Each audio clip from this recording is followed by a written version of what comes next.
Hello and welcome, my friends. Welcome to Sunday. Welcome to this amazing Gemini energy. Castor and Pollux are large and in charge, and we are well in our way into the Gemini energy.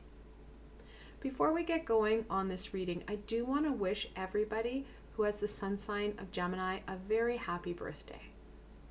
And of course, those amazing individuals who do also have Gemini in their astrological birth chart, guys, this is a time for you to shine. Now, don't get me wrong.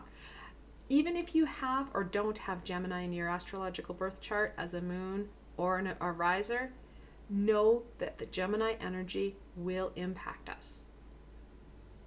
So let's get into this reading. Let's see what Castor and Pollux want to share with us. Now, the decks I've chosen for this, I have the Arcanya Tarot, absolutely fantastic, phenomenal artistry there. And then I have the Oracle of the Shapeshifters. I think the Shapeshifters is going to be really important, especially given the reading I did for Friday where we're looking at the Tower coming into play. I think Castor and Pollux has a lot to share with you guys. So let's get into this. What does Castor want to share with my friends? Now, I should note, if you don't know what your moon or riser zodiac signs are, I would encourage people to go on and Google free astrological birth charts.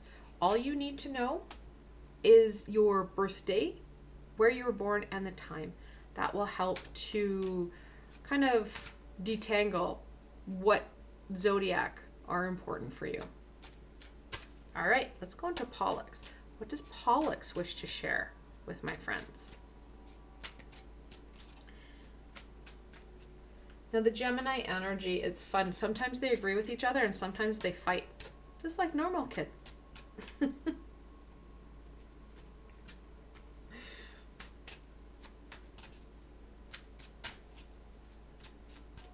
Okay, so Castor wanted to share the Messenger of Stone, also known as the Page of Pentacles. And then the Two of Ash, the Two of Wands.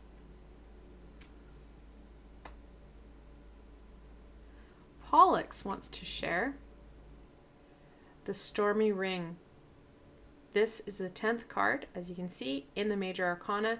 And what we're looking at, of course, is the Wheel of Fortune, the Stormy Ring. It talks about that movement. It talks about working with the universe, working with that movement, that change.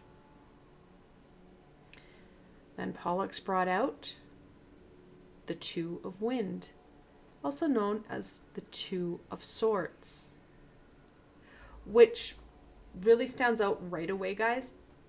Two of Wind, Two of Ash,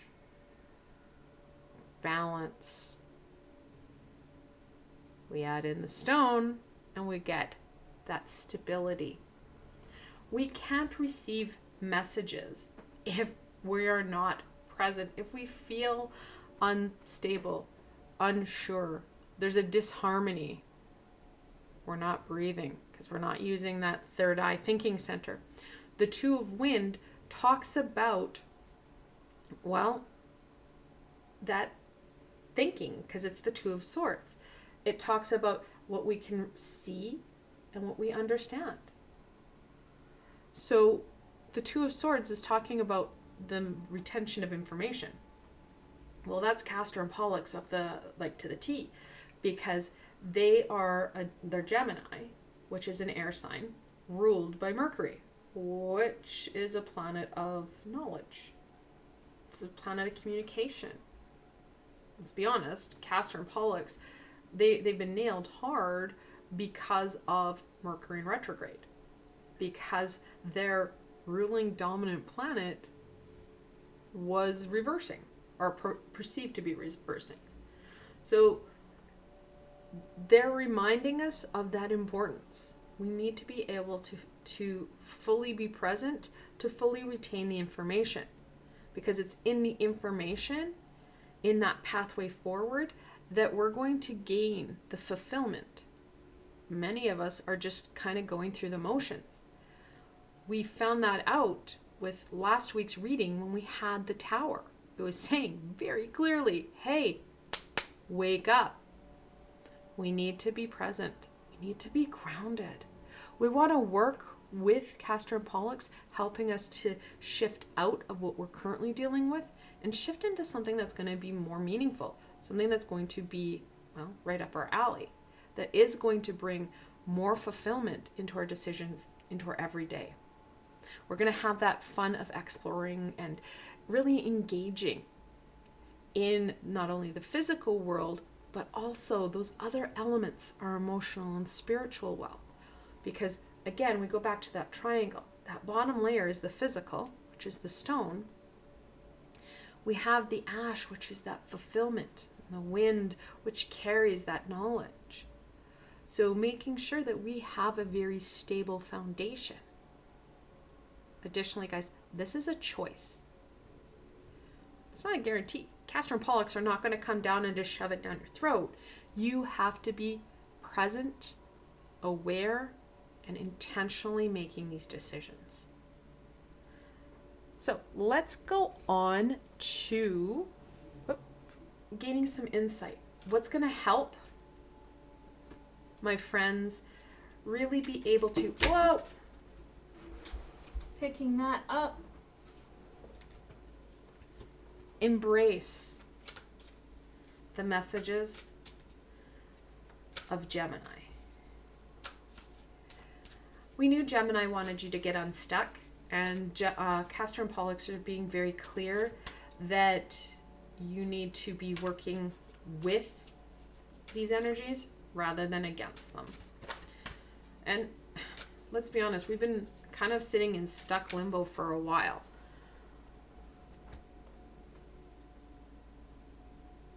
Oh, I love it. Wisdom, or little owlin, wisdom as light as a feather. Very much in that Gemini light of air.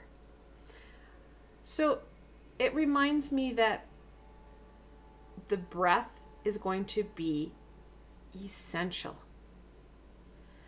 When we breathe, we're able to use that third eye thinking center. We're going to feel more present, more fulfilled with that understanding. It's going to ignite that passion, and we're going to feel more able to go forward in that journey, that exploration. So when we breathe, we're able to use that third eye thinking center. We use that third eye thinking center. Well, that's where we're going to be able to create. We're going to be able to process, assess, and see things more fully. What's more, we're going to be able to work with the Wheel of Fortune or work with the universe in moving ourselves out of that kind of blast zone that comes with the Wheel of or with the Tower that's coming in throughout this week. We don't do well when we're being held accountable. And that's what the Tower talks about, is being held accountable. So we know that's already in play. Castor and Pollux really haven't been talking about, the Tower's coming in. It talks about change for sure. Does the Tower talk about change? Yes. This talks about you being able to now work with the universe, work with that universal energy, work with our supports to help you move forward. Oh my God, yes. Little Red Riding Hood, I am not a victim. Some of us are going to have to put this on a sticky note and put it in places that are like on your mirror or something like that, because we have a tendency to do that when the Tower comes into play, when we are looking at being held accountable, when we're looking at shifting out of something that isn't working into something that will. So the Tower we know is coming in. I am not a victim. You need to be present. You need to be working with the wheel rather than against it. Because if we take that victim mentality, that's when the tower is going to come back, because we did not break patterns. We did not shift like the universe wanted us to. So again, we need to have that conscious choice. If we do not have that, like if we don't make that conscious choice and say, this is what I'm going to do, that lack of choice is a choice unto itself. All right. What further guidance and information will support my friends in engaging and working with the Wheel of Fortune and Castor and Pollux throughout the time of Gemini? So if we remember to breathe, it's more easy to remember we are not a victim. And seriously, guys, okay, if you're struggling to release some of this or balance self out, my suggestion is to go onto my playlist, on my meditative playlists. I have a lot of meditations to help with balance, because we know that's going to be important. Grounding. Now, just as an FYI, all my meditations have an element of grounding to them, whether or not they say it in the title. Okay? And for my friends who are new here, welcome. I do offer the tools and supports that are going to help you throughout some of these challenges to work with energies and opportunities that you may have some resistance to. All my meditations and healings are guided, so you don't have to work harder. You're just working smarter. Okay, so the card that hit the floor, oh, I love it. The Fool in reverse. Such a fantastically crazy card. But that butterfly, that flower, oh yeah, super important. It is in reversal, and it does talk about us resisting that next stage, working with the universe rather than against it. We need to overanalyze, we need to overthink, we need to second guess, because, well, apparently that's what we do. Wrong. Sometimes it's okay to be uncertain and slowly and cautiously move forward. I know the Fool usually shows a guy that looks like he's going to walk off a cliff. No, that's not always how it is. It's what it looks like. We don't know where that next ledge is. We don't know where he's going. He might not know where he's going, but he's trusting in the universe, and he knows that he has the support he needs. In this card, it's the butterfly. The original card, it had a little white dog. So that Fool is very important. What's more, and this is important, guys, Gemini is reminding you, again, not overthinking. Sure, thinking and critical thinking is important. However, being overcritical and overthinking isn't okay. We need to balance it out with some fun, with some, well, laughter. The Two of Ash talks about passion. It talks about fulfillment. Well, we're not going to get that if we're so caught up in our head. We're analyzing and we're trying not to be a victim, and we're trying to remember to breathe, and oh my God, there's so much going on. We will melt down. We just kind of explode. Taking that breath and going, you know what? I need to do something fun. I need to do something that's going to fulfill me. Please remember, that is an important part of Castor's message. The Lovers reversed.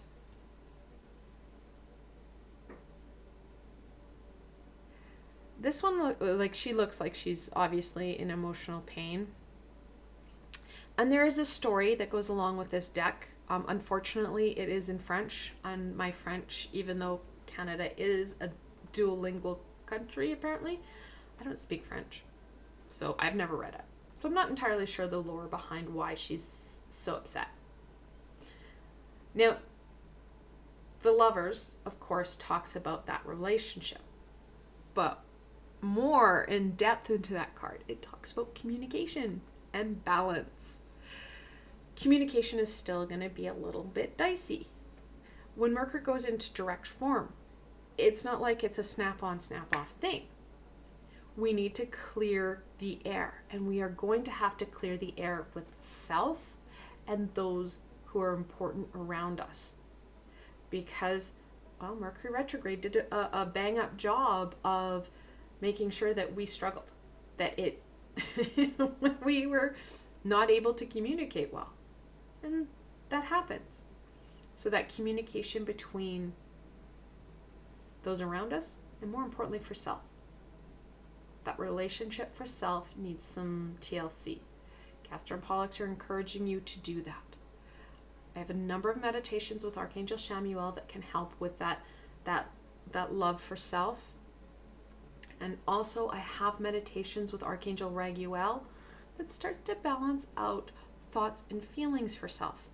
Because again, we know it's not a positive relationship 100% of the time.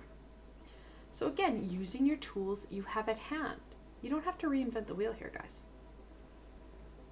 The messenger of rain. Of course, we have the page of, well, cups. Rain is water. Page of Cups, most flexible card in the deck. She is the upside right, or right side up. Filming this still in Mercury retrograde, guys. She is right side up. Of course, we've got that messenger of water, which is highly creative, fluid, intuitive, and emotional. So making sure that we're taking stock and finding out where we're functioning from. That's part of that balance, part of that working with self, so that we can make sure that we are strong, stable, and open to those messages. The intuitive energy around us is going to be high throughout May, June. And I'm excited to see what the summer brings, which we'll find out later. So making sure that we're open to it.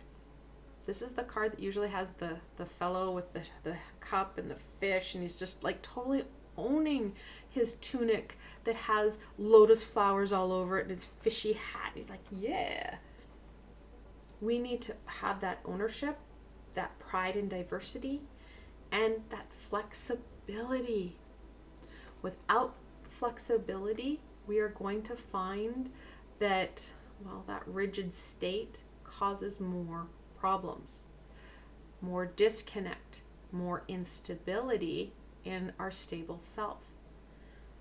Rigidity can be a bonus and a support sometimes. That foundation needs that very stable structure. However, being over rigid, so overcritical, overthinking things, minimizing, resisting, you name it, avoiding, will cause a disconnect for further self problems and further people problems. We want that flexibility. We want to make sure that we are open to things in different ways. Because, and I know this was hard for me to learn and hard for a lot of my friends too, we are not always right.